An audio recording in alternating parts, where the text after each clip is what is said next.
અને ના ટ્રાઇબલ સપ્લાયનો અધિકારી કે તમે મીટિંગ રાખો, તમારા કહેવાથી એને કામ કરવાનું કે એ તમારાથી કામ કરે.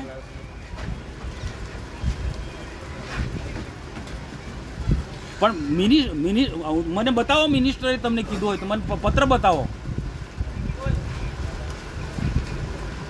કાં તો પછી એ મેડમ ટ્રાઇબલ સપ્લાયના અધિકારી કે તે કલેક્ટરે તે પ્રકારે કામ કરવાનું માનવાનું છે. તમારે પ્રભારી મંત્રીને તમારે પૂછવું જોઈતું હતું. ના હું નહીં, તમે મિટિંગ જ કેમ ખોટી રાખીને અમને કેમ જાણ ના કરી? પહેલાં તો એ ખુલાસો કરો.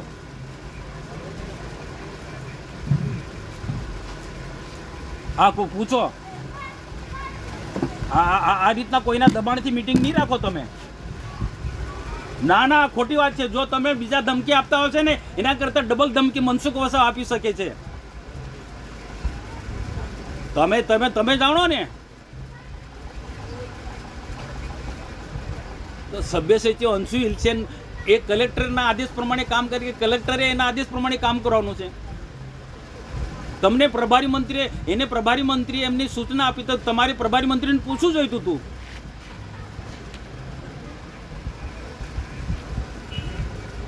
હા તો હું કીધું ફરી મીટિંગ રાખો એવું કીધું. હા તો સુધારા વધારા વાત બરોબર છે. એક પરંપરા છે કે સુધારા વધારે અધિકારીઓ બેસીને સુધારા વધારો કરવાનો હોય. પદાધિકારીને બધા નથી બોલાવવાના હોતા.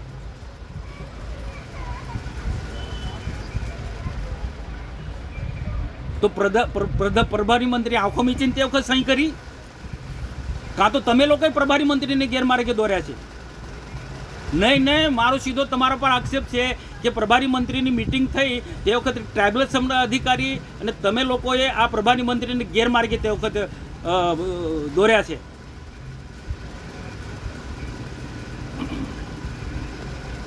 હા હા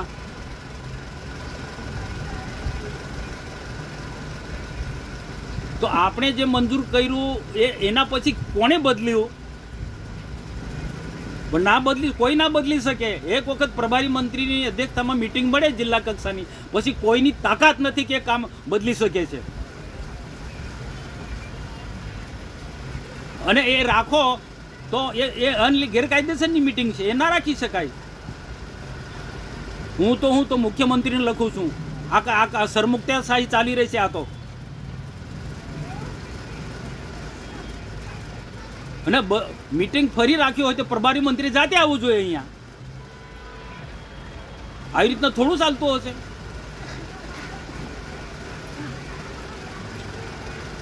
તો એને જ માને. પ્રભારી મંત્રીએ મીટિંગ રાખી, બધા ધારાસભ્યો સંસદો બધા જ હતા અને એમાં પછી કોઈ ફેરફાર નહીં થવો જોઈએ. અને મુખ્યમંત્રી કાર્યાલયમાંથી તમને મેસેજ આવ્યો હોય તો તે કહો, અમે તે મુખ્યમંત્રીને કહીએ છીએ. તો પછી આ મિટિંગ જ ખોટી રાખો તો તમે આજે.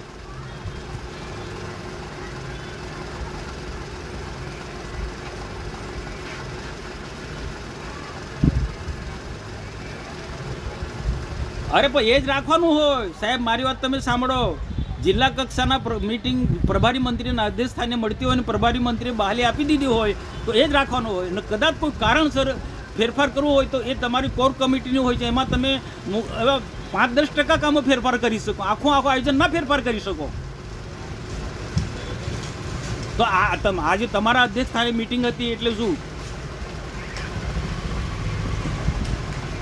ના ચાલે ને સાહેબ? એ ના ચાલે. તમે ટ્રાઇબલ સપ્લાયના અધિકારી બોસ નથી. અહીંના જિલ્લાના બોસ તમે છો, કલેક્ટર.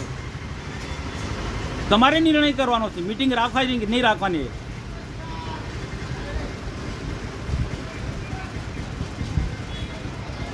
કશું ના, પણ તમે મિટિંગ બધા જ લોકો હતા. જિલ્લા પંચાયતના પ્રમુખ હતા, દર્શનાબેન હતા, ચૈતરભાઈ વસાવા બધા જ હતા.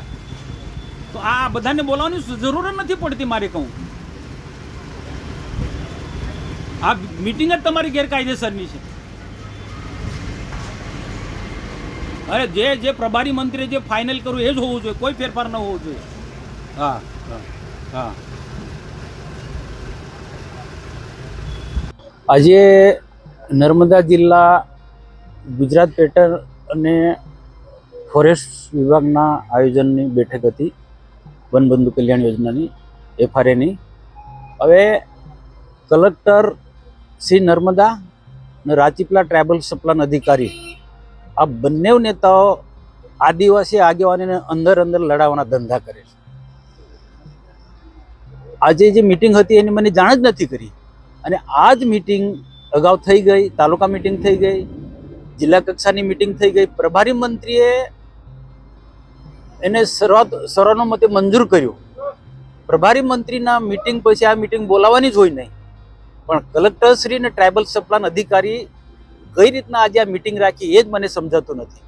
અને તેમાં પણ બધા જ લોકો ને જાણ કરવામાં આવી, મને જાણ નથી કરી. અહીંયા રાજપીપળા ખાતે વડાપ્રધાન શ્રી નરેન્દ્ર મોદીજીના જીવન આધારિત પ્રદર્શની હતી. એ પ્રદર્શનીમાં મારે આવવાનું થયું ત્યારે જિલ્લા પંચાયતના પ્રમુખ ભીમસિંહભાઈ તોડીએ મને કીધું તમે મિટિંગમાં કેમ નહોતા, ત્યારે મને ખબર પડી. એટલે કલેક્ટર શ્રી નર્મદા અને ટ્રાયબલ સપ્લાન અધિકારીને બંનેની મોનોપોલી શું છે તે સમજાતું નથી. આ મિટિંગ બોલાવવાનું કારણ જ મને સમજાતું નથી. આ મિટિંગ જ ગેરકાયદેસરની છે એમ કહું છું. આ મિટિંગ નું કારણ હું જાણીશ, કલેક્ટરશ્રીને પણ પૂછીશ, સરકારમાં પણ લખીશ કે પ્રદર્શની ના કાર્યક્રમમાં મને જ્યારે ખબર પડે છે. કારણ કે પત્ર લખ્યો હોય તો પત્ર પણ નથી મળ્યો, મને ફોન થી જાણ કરી હતી તો ફોન પણ મારા મોબાઈલમાં તમે જુઓ. એટલે આ જે ગંદી નીતિ છે અધિકારીની, એ અમારા આદિવાસી આગેવાનોને અંદર લડાવવાના ધંધા આ લોકો કરે છે. આ ટ્રાયબલ સપ્લાનની મિટિંગ પૂર્ણ થયા પછી ધારાસભ્ય ચૈતરભાઈ વસાવા એ પણ હતા અને બીજા પણ બધા પ્રતિનિધિઓ ત્યાં હતા. તો પત્રકારોને એમણે એક ઇન્ટરવ્યુમાં ચૈતરભાઈ વસાવાએ કહ્યું કે જિલ્લાના બધા કામો અમારા આવ્યા નથી, જે પણ મેં દરખાસ્ત કરી છે એ દરખાસ્ત આવી નથી. એને એમના રીતના એમને કહ્યું. પણ સાથે અમારે એટલું કહેવાનું છે કલેક્ટરને, ટ્રાયબલ સપ્લાન અધિકારીને કે ભાઈ તાલુકા પંચાયતના સભ્યો, જિલ્લા પંચાયતના સભ્યો ને ધારાસભ્ય અને સંસદ સભ્ય આ બધાને સરકે ભાગે ગ્રાન્ટ મળવી જોઈએ. કારણ કે પ્રતિનિધિ તો બધા લોકો દરેક પ્રજા પર કરે છે, બધાના જ આગેવાનોના ચૂંટાયેલા પ્રતિનિધિ કામો આવવા જોઈએ. અને આજે મારા માટે જે મીડિયામાંથી જાણવા મળ્યું કે મારા માટે ચૈતરભાઈ એવું બોલ્યા કે મનસુખભાઈ મારા વડીલ છે, એ જે બોલે છે બહુ આધાર પુરાવા સાથે બોલે છે, પણ મારા જેલમાં છૂટ્યા પછી એમને બહુ ખુશી થઈ હશે. જેલની બહાર પછી એમને જે સ્ટેટમેન્ટ એમને જે આપ્યું એના આધારે મેં પણ જે ગઈકાલે આપ્યું એને લઈને એમને જે અલગ પ્રકારનો મારા પર એને આક્ષેપ મૂક્યા. અને એમાં એમ પણ કહ્યું કે આ બધું આજે પણ એ બોલ્યા છે કે આ બધું કાવતરું મનસુખભાઈ જ કર્યું છે. એક બાજુ એમ કહે છે કે મનસુખભાઈ મારા વડીલ છે, બીજી બાજુ એ જે જેલમાં ગયા એમની સામે જે ફરિયાદ થઈ એ ટોટલી મારા પર આરોપ મૂકે છે. હું ફરી પણ વારંવાર કહું છું કે આ ચૈતરભાઈ ખોટી રીતના આ વિવાદને આગળ વધારવા માંગે છે.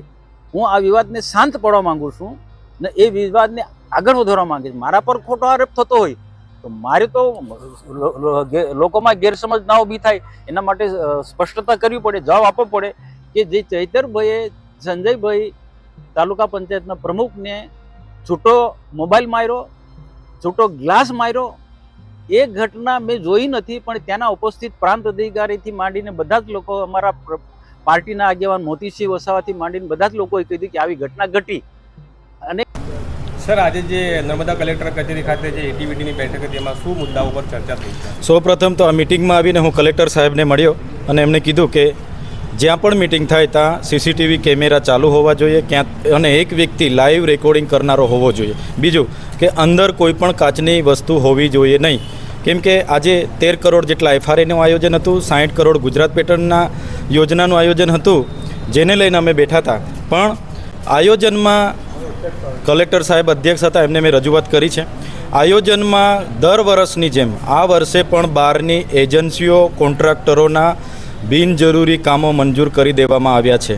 અમારા જેવા ચૂંટાયેલા પ્રતિનિધિઓના કામો મંજૂર કરવામાં આવ્યા નથી, જેને લઈને અમે આજે કલેક્ટર સાહેબને 6 વાગ્યા સુધીમાં માહિતી આપવાનું સાહેબને કીધું છે. એટલે સાહેબે અમને કીધું કે 6 વાગ્યા સુધીમાં માહિતી આપવાના છે. બીજું કે મંગળવાર સુધીમાં પ્રભારી મંત્રીશ્રી અને એમની સાથે સંકલન કરીને જે પણ કામોનો સમાવેશ નથી થયો એ કામોનો સમાવેશ કરવા માટેની પણ બાહેધરી કલેક્ટર સાહેબ અને પ્રાયોજના અધિકારી સાહેબે અમને આપી છે. સર એ જાણવા મળ્યું છે કે અગાઉ જે ગ્રાન્ટની ફાળવણી ડેડિયાપાડા તાલુકા માટે થઈ હતી એમાંથી વધારે પડતા પૈસાનો ઉપયોગ થયો નથી એ રીતની વાત. હા, અમલીકરણ અધિકારીઓ જેઓ કામ પર ધ્યાન ન આપતા હોવાથી 2023-24, 24-25ની ગ્રાન્ટનું પણ આજે વપરાયેલી પડેલી છે. બીજું કે આજના જે આયોજનમાં પ્રથમ દ્રષ્ટિએ ધ્યાન પર આવેલું છે તે અમલીકરણ અધિકારીઓએ બહારના કોન્ટ્રાક્ટરોએ સાથે મળીને ચૂંટાયેલા પ્રતિનિધિઓને નજરઅંદાજ કરીને બારોબાર આયોજનો તૈયાર કરી દીધા છે. ગુજરાત પેટર્નનું આયોજન એ આદિવાસીઓના સર્વાંગી વિકાસ માટે ગુજરાત સરકાર આપતી હોય અને બિન આદિવાસી NGO કોન્ટ્રાક્ટરો આવું બારોબાર આયોજન કરી દેતા હોય એ અમે ક્યારેય ચલાવવાના નથી. સર અગાઉ આપે કોઈ કામોની માંગણી કરી હોય આપણા મત વિસ્તારમાં અને તેનો સમાવેશ ના થયો હોય એવા કોઈ કામો ખરા? હા, અમે અગાઉની મિટિંગમાં ગુજરાત પેટર્નમાં જે માંગણી કરી હતી એમાં થોડા જ કામોનો સમાવેશ કરવામાં આવ્યો છે અને બીજા કોન્ટ્રાક્ટરો અને NGOના કામો લઈ લેવામાં આવ્યા છે. ત્યારે આવનારા દિવસોમાં જો કામોનો સમાવેશ નહીં કરવામાં આવશે તો અમારે જ્યાં પણ ધરણા પર બેસવું પડશે, મોરચો લઈને જવું પડશે, ત્યાં અમે જઈશું. અમારા લોકોની ગ્રાન્ટને અમે ક્યારેય સગે વગે કરવા નહીં દઈશું. સર આપે જે માંગણી કરી કે CCTV રેકોર્ડિંગ પણ જોઈએ અને જે કાચની વસ્તુ ન હોવી જોઈએ એ પ્રકારની જે તમે વાત મિટિંગ અગાઉ કરી હતી ત્યારે એના વિશે શું આશ્વાસન મળ્યું છે, શું કાર્યવાહી? અગાઉ અમે આ જ પ્રકારની એક આયોજનની મિટિંગમાં લેટર મળીએથી બેઠા હતા અને ગયા હતા અને એ આયોજન દરમિયાન જે ઘટના ઘટી હતી અને અમે 80 દિવસ જેલવાસો ભોગવ્યો છે ત્યારે આવી જ રીતના મિટિંગો હોય દરેક સભ્ય દરેક પદાધિકારી પોતપોતાના કામોનો સમાવેશ બાબતે બોલાચાલી કે ઉગ્રતા વધતી હોય છે ત્યારે જ્યાં પણ આ પ્રકારની મિટિંગ હોય ત્યાં CCTV કેમેરા ચાલુ હાલતમાં વિડીયો રેકોર્ડિંગ કરનાર માહિતી નિયામકના એક અધિકારી અને તમામ મીડિયાવાળાઓ ત્યાં હાજર રહે એ પ્રકારની મેં કલેક્ટર સાહેબને માંગ કરી હતી અને એમણે ત્યાં CCTV અને એક વિડીયો રેકોર્ડિંગ માટેના વ્યક્તિને ત્યાં મૂક્યા હતા. ઓકે, ધન્યવાદ. પ્રાયોજનામાંથી કોણ છે જયભાઈ? CCTV કેમેરા ચાલુ જોઈએ અને અહીંયા કોઈ તમે કાચની વસ્તુ ના મૂકતા. કાલે ઉઠી પાછા એલિગેશન કરશો, પાછા અમારે 3 મહિના વગર જોઈતી જેલ ભોગવવાનો વારો આવશે. કેમ કે આયોજન છે, અમે તો બધા કહેવાના કે અમારા લોકોના કામ લો. એટલે એવી સામાન્ય બાબતોમાં પછી ખોટી ફરિયાદ થઈને અમારે વેઠવાનો આવે એટલા માટે. બરાબર, એટલે મહેરબાની કરીને કોઈ પાણીના બોટલ પણ ના રાખતા, ગ્લાસ પણ ના રાખતા અને CCTV કેમેરા ચાલુ રાખો. નહીં તો CCTV કેમેરા અહીંયા ના હોય તો મીડિયા મિત્રોને આપણે અહીંયા તો તમામ લાઈવ ઉતારવાનું પરવાનગી આપણે અપાવી દઈએ. એક માણસ તો ઉતારવા વાળો જોઈશે. કામ તો હું તો હમણાં કાલે જ જેલમાંથી આવ્યો છું, પાછા 3 મહિને 4 મહિને મોકલી આપે તો મારે શું કરવાનું? લોકોના કામ પછી કોણ કરશે? એટલે બધાને આપણા પ્રાયોજના મેડમને કહો લાઈવ CCTV કેમેરા જોઈએ. અહીંયા પાણીની બોટલ, ગ્લાસ બાસ કંઈ ના જોઈએ. આ તો પછી પ્રી પ્લાનિંગથી કાલે ઉઠીને પાછા કોઈ મારી હાથે વગર જોઈતી હોધી પાછા મને મોકલી આપે.